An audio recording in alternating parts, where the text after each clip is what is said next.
Hello, everybody. Mike from Southern California again, and you're on the mic. So today is going to be the year in review special. As you know, tomorrow's the 31st. Normally, that would be the natural day to do the year in review, but with it being a Tuesday, that would be the comic, the anime convention preview. So I'm doing year in review a day early, basically. Now, of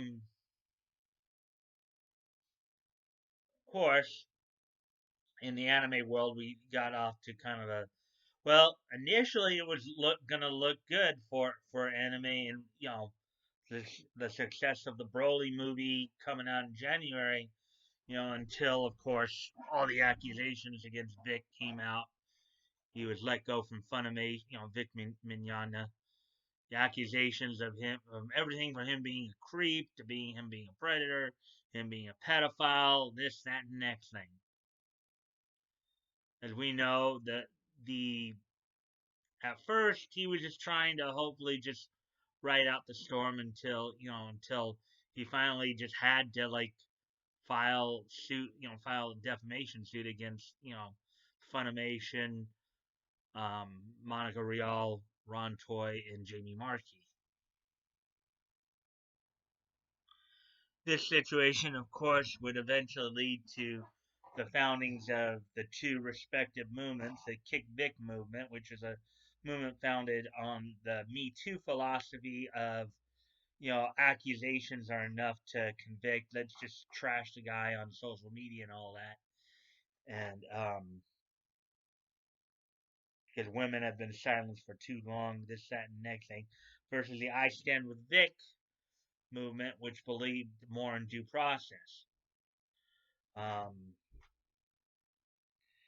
the and as Vic decided to fight for his reputation, that's when things got heated between the two groups.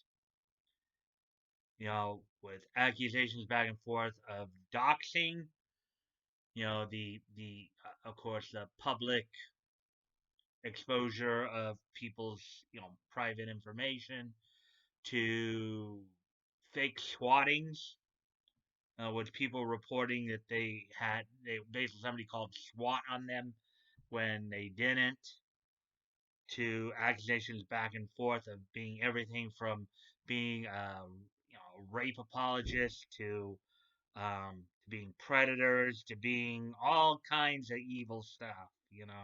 Being Nazis.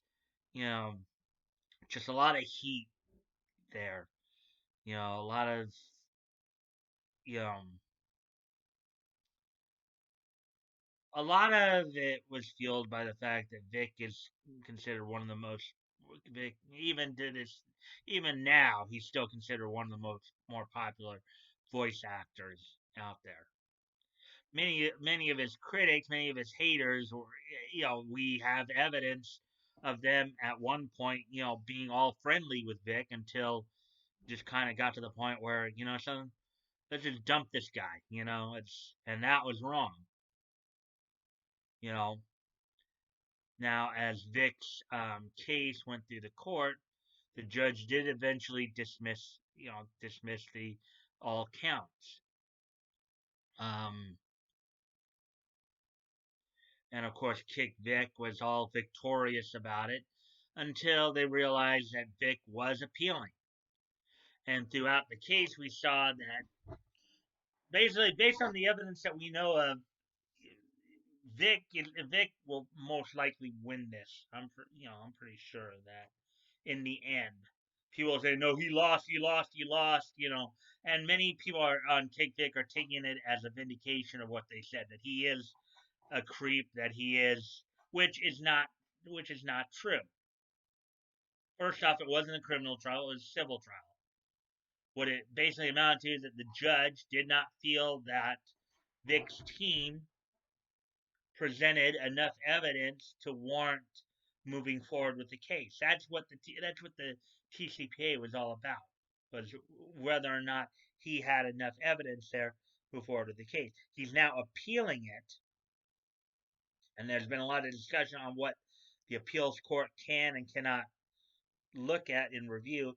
Um, as I've come to understand it, and this is based more, of course, off of Nick Rekieta's analysis of it, and I agree with it. They will definitely be reviewing the the court, the the actual court record. That will be that. There's no dispute in that. But where it gets tricky is whether or not, because according to Nick, from what he read of how the appeals process works in Texas, is apparently Ty can submit stuff that the judge refused to look at in the court case. Many people on law Twitter going, well, no, the judge he just basically dismissed all that. That won't get reviewed. Because they're hoping it doesn't get reviewed. I think Ty can submit it, and whether or not it's still up to the appeals court as to whether or not they still choose to review it.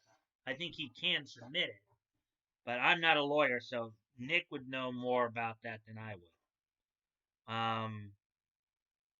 But according to Nick, Ty can at least submit like the Second Amendment petition, you know, you know, and at each level, Lemoyne, it comes more from Monica and Ron's team than anything of them trying to get the whole TCPA, get the appeals dismissed, but they just won't have it. The appeals are moving forward.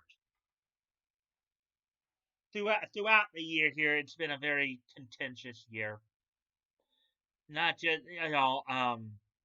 the situation with Vic is it's only really a microcosm of what's going on in our society, is what it comes down to. This idea that the underlying idea that the way the American system is set up is bad. No, it's not bad. Okay, due process is not bad. Asking for real evidence is not bad. Okay, just simply saying somebody assaulted me isn't enough. Okay, there's an old saying that some of you may want to consider called "Hell hath no fury like a woman scorned," which may be playing into some of the situation between Monica and Nick in particular. Okay, and we've seen throughout history, you know, what happens, with false accusations. Just look at the story of Joseph and Potiphar's wife, right? God did eventually redeem him of that, but still, as long as people think they can get away with the behavior, it's going to continue. That's why it is important that Vic did stand up to to um, to these people who tried to basically tried to bury him.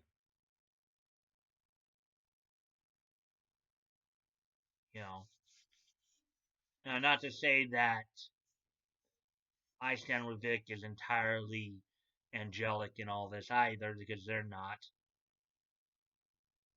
Okay, you know, I think a lot of people, even within the movement, have started kind of distancing themselves away from aspects of the movement. You see, here's the thing about the I Stand With Vic movement. Okay, first off, I would have to agree with that umbrella guy Tug on one factor. Maybe it should not have been called the I Stand With Vic. The movement should not have been called I Stand With Vic. Yes, it's a lot easier for people to get behind it if there's, let's say, a person there to get behind.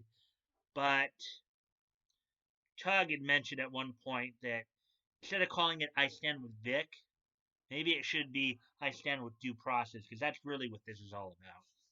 Due process. Somebody not being crucified on social media.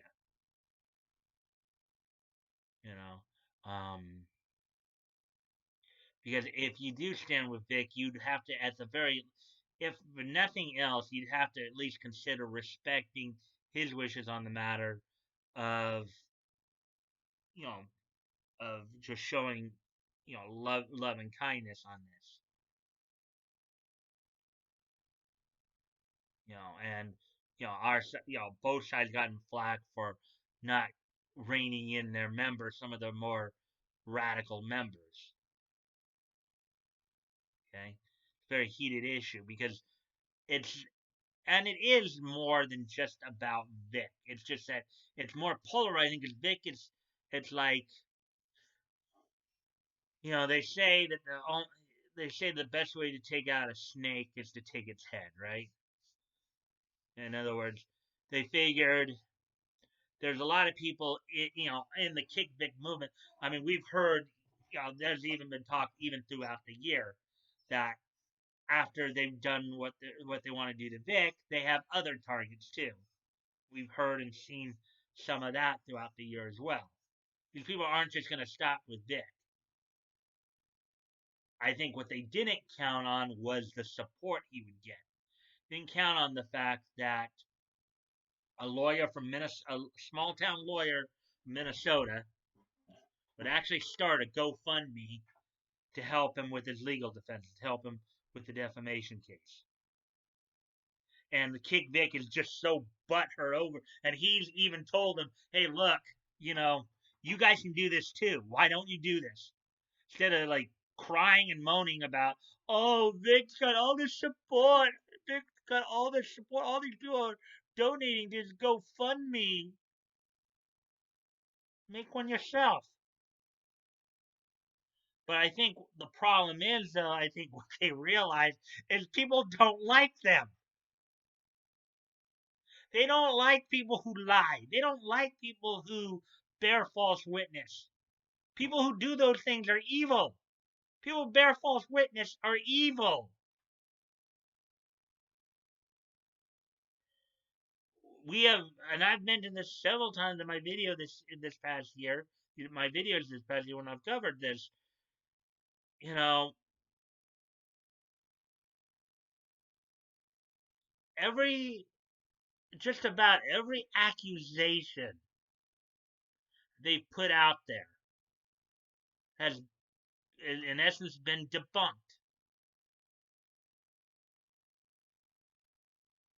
Every accusation from guys like Jordan Eshelman to even myself and a few others who, and more recently, Jeff Sayin, cursed. There's a lot of people who've sat there and debunked a lot of these things they've said about Vic. Now, is Vic an affectionate man? Yes, he is. And there's nothing wrong with being an affectionate man. Nothing wrong with wanting to show your appreciation and love by giving somebody a hug. Okay? Of course, these evil people in Kick Vic would try to turn that around as some kind of sinister thing, and that's not what it is. And many of them know it.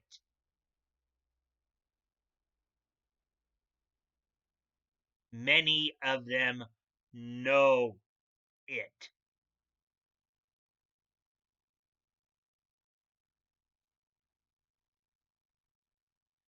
Now, even within the I Stand With Vic movement,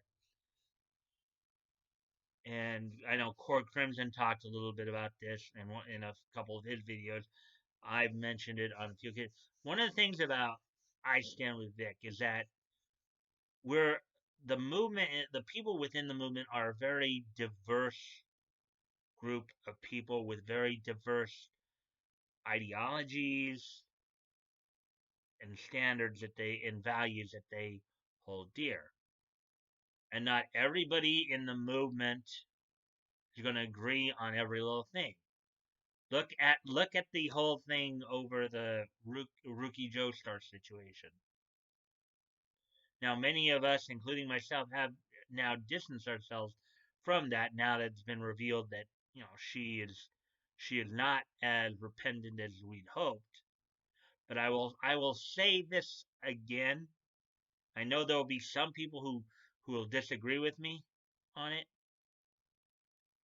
If a person is truly repentant of what they did and are seriously trying to atone for what they did, they should be given the chance to do so. Especially if the initial circumstances warranted. Now, in Rookie's case, that's not the case. At one point, it did seem like it was, but once everything kind of got hashed out, I think everybody, including, I would say, the last person involved or the last person standing, I don't even remember her name now, but Pixlexia, even realize, so maybe she's not as serious or sincere as we all wanted, thought she was. Okay, we have people in I stand with we have people in I stand with Vic who are fans of Vic. We have people who are not fans of Vic. We have people who are Christians. We have people who are, I believe, we even have some Muslims. I think, if I understand correctly, the Dean and Crow from DNA Crows are Muslim. We have some Muslims. We probably have some Jewish people in there. We obviously have men and women. We have straight. We have you know we have gay. We have probably LGBT members in the group.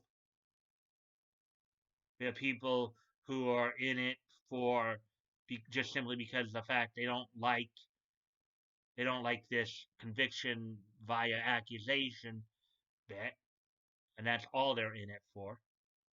We have people who have met Vic, who truly believe that he is not the man that people say he is, and we have people who have never met Vic.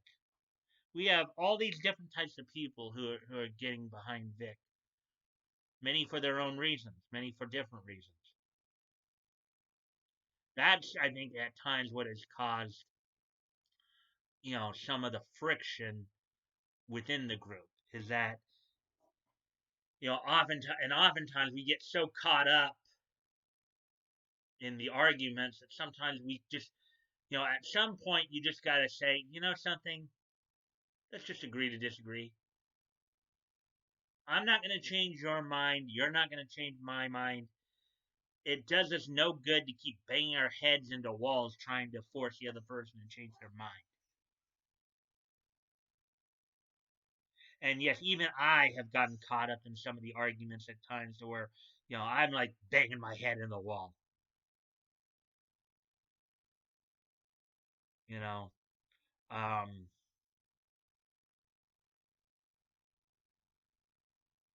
I'm earlier this month I decided to deactivate my Twitter account because I'm getting into the arguments with some of the lawyers on law Twitter there. Me not being a lawyer, and I did this once before too. It got caught up in, and really was simply reiterating a lot of what Nick said because I believe in what he's saying. I believe more in his analysis. I believe because he's actually studying the TCPA as they're moving through it. He probably is the one who is and Ty obviously actively involved in it. They're more in the know than a lot of these outsiders on law Twitter. Okay, yeah, they may see the text of the case, but they're either too ideologically too far left to realize that evidence-wise, Vic does have a strong case, or they're just being jerks. you know, um, So take that for what you will. Of course, on a broader societal spectrum, of course, not that I've been talking much politics or anything. Of course, we've seen the far left really attack our country on many different levels in the entertainment scene, through media, through our politics, the impeachment situation.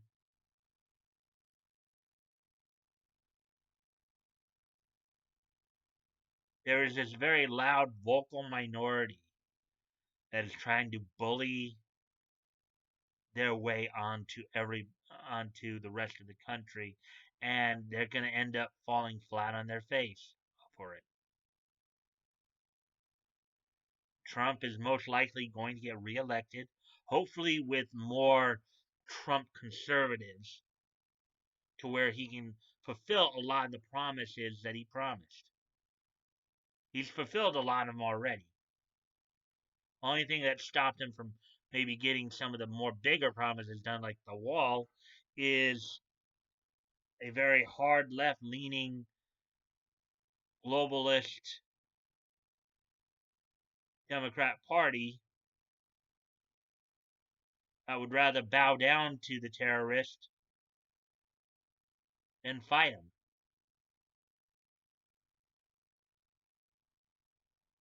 So, not that I'm looking to get into a huge political debate or, well, okay, that's another thing that people need to understand. This is also something I kind of alluded to in one of my previous videos. It's more, we say we don't want to talk politics, we don't want to talk politics, but what people don't understand, it's more than politics. It's more than just the party.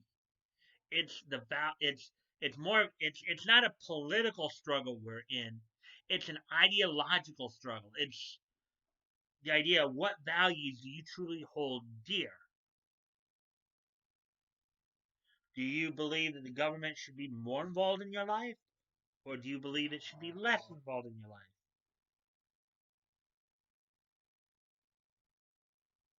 You know,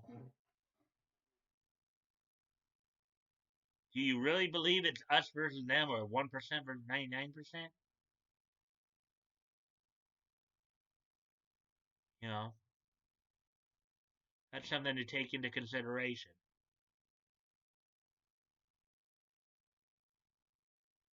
But and then um, I went quite a bit long on this, didn't I? On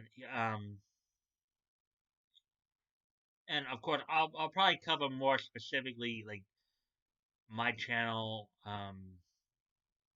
Wednesday on New Year's Day. As we look forward to 2020 at that point. This is more the year in review, and I think I've said everything to be said. I went longer than I thought I was going to on that part.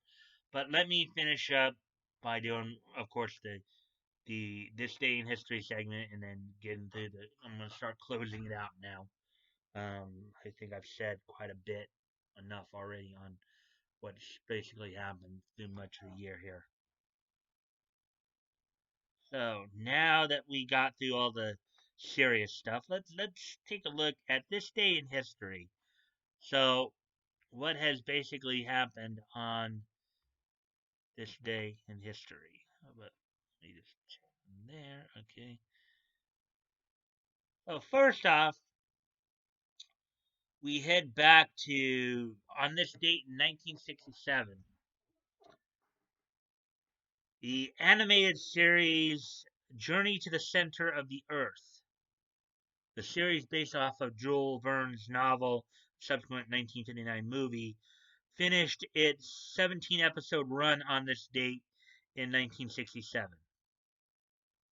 The Journey to the Center of the Earth animated series finished its run on this date in 1967. That was a series based on the Jules Verne's novel and subsequent movie in 1959. Then moving forward, moving 1 year later, on this date in 1968, December 30th, The first season of the live action drama Princess Comet finished its run on this date in 1968. Princess Comet was a Japanese TV drama and manga series created by Mitsu Teru Yokoyama.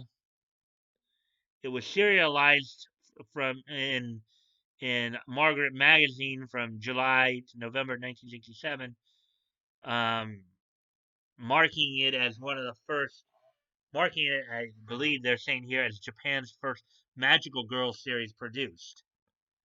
Okay, the the live action drama series, the first season of it debuted on July 3rd, 1967, and finished its run on this date in 1968. So, on this date in 1968, the live action series Princess Comet finished its run. And also on this date in 1998, 30 years after that, and of course, 21 years ago today, DC Comics released on this date in 1998 DCU Heroes Secret Files #1. The lone issue of this series that featured Chase, Lobo, and Anarchy um, was was released on this date, went on sale on this date. So that's all for this day in history. Let me get this back up now.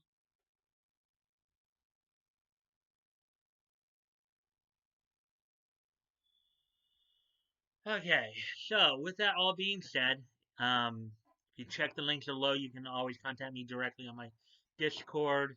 Um, join the Discord if you'd like. You know, I'd love to have some good conversations with y'all. Um, let's see. Also, as you guys know, I'm promoting a bunch of different dub companies. So remember, Funimation is not the only game in town. You guys can check out some of the other work that's out there, the dub work that's out there. A lot of good voice actors. You know, I'll be premiering, of course, this Friday. Um,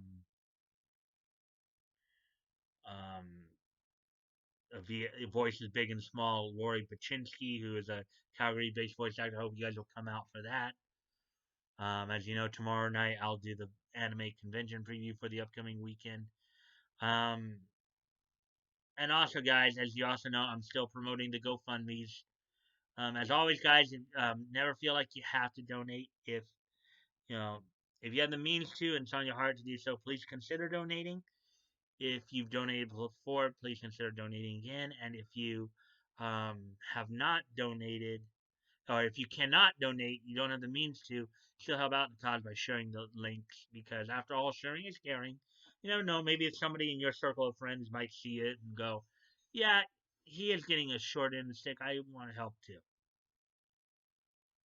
Um, and with that, guys, if you like this content, please consider liking, commenting, sharing, and subscribing, and hitting the notification bell to get the updates on the videos when I upload them. I always appreciate the comments, as long, of course, as they're civil and respectful. We can always agree to disagree on issues, and do it peacefully. We don't need to be at each other's necks over it. We don't need to be nasty about it. So, with that, I hope you guys will check this video out, and I will see you again tomorrow. Bye.